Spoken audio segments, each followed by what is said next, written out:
आणि आता मुंबईकरांसाठी एक गुड न्यूज। लाखो मुंबईकरांना मालमत्ता करातून सूट मिळणार आहे।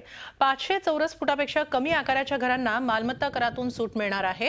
त्याबाबतचे मुंबई महापालिका सुधारणा विधेयक आज विधानसभेत संमत झाले।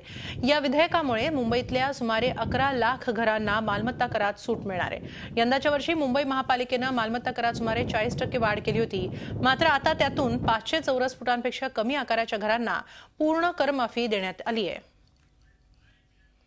मुंबई महानगरपालिकेमध्ये जे मालमत्ता कर आकारला जातो, हा कर आकारताना पूर्वी रेटेबल व्हॅल्यूच्या आधारावर धरला जायचा। रेटेबल व्हॅल्यूवरून कॅपिटल व्हॅल्यूवर जी प्रणाली बदलली, या बदलानंतर सुमारे 20,51,00,000 घरांपैकी 18 लाख घरांचा मालमत्ता कर दुप्पट झाला असता।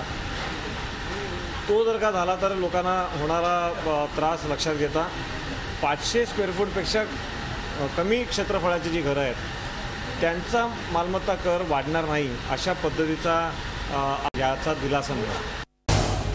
झी 24 तास रहा एक पाऊल पुढे।